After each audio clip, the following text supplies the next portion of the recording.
Lichtenberg, la petite pierre, lundi 1er mai. Levé dès l'aube, mon sac ficelé, je descends pour le petit déjeuner, mais je me retrouve devant une porte close. Je suis enfermé dans l'hôtel. La petite mamie n'émerge qu'1 heure plus tard. Pour se faire pardonner, elle me sert un breuvage noir en abondance, aussi surprenant que les ressorts de mon lit. Qu'importe, je me sens bien ici. D'ailleurs, je reste toute la matinée dans ce lieu en attendant que la pluie cesse. Un habitué s'est installé à ma table et nous devisons de choses et d'autres dans un mélange de patois alsacien, d'allemand et de français. Exercice qui me met de fort bonne humeur. Je fais mes adieux, puis je pars, non sans mal, à la recherche des rectangles rouges du GR53. Le sentier des Trempés me conduit à travers bois jusqu'à Wimmenau, autrefois propriété des seigneurs de Lichtenberg. Ce village est situé sur la route de Strasbourg à Sarreguemines. On y voit la maison Scherer, une maison cossue construite au XVIIe siècle par des immigrants suisses. Nouvelle plongée dans la forêt où, soudain, au détour du chemin, une meute d'une dizaine de chiens, tous plus agités et hurlant les uns que les autres, me fait face.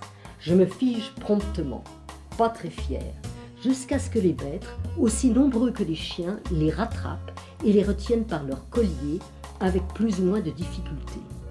La jeune troupe est joyeuse et m'affirme que ces bêtes sont braves et ne feraient pas de mal à une mouche. À voir. Une averse sévère m'attend sournoisement à la sortie de la forêt et je dois pique-niquer sous ma cape de vélo, abritée par un sapin bienveillant. Il y a eu mieux. Le village d'Erkartswiller, totalement entouré de forêts, s'étire sans fin le long de la route, exposant ses maisons colorées et ses curieux jardins.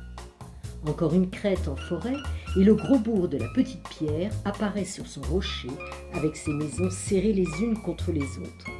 Le Logis de France, où je me sens accueillie, est un hôtel charmant.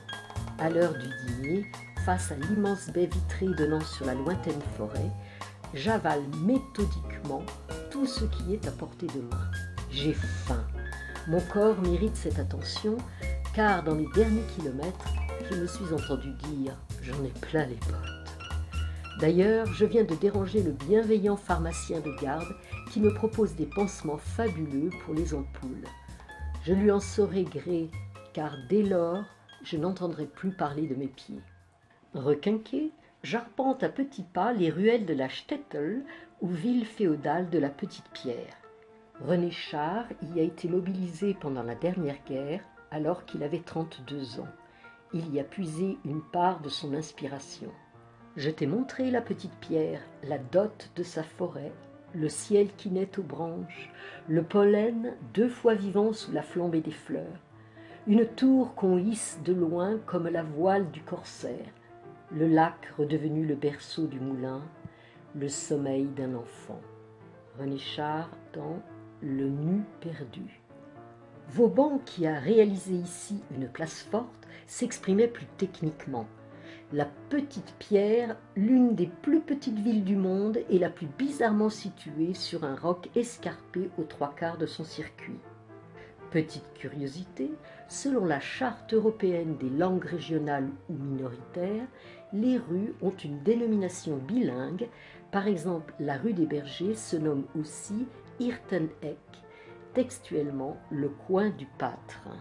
Le château, résidence des comtes de Lützelstein, abrite aujourd'hui le siège du parc naturel régional des Vosges du Nord, qui, je le rappelle, est aussi, avec le Pfälzerwald, c'est-à-dire la forêt du Palatinat qui se situe au nord des Vosges, une réserve de biosphère transfrontalière de l'UNESCO.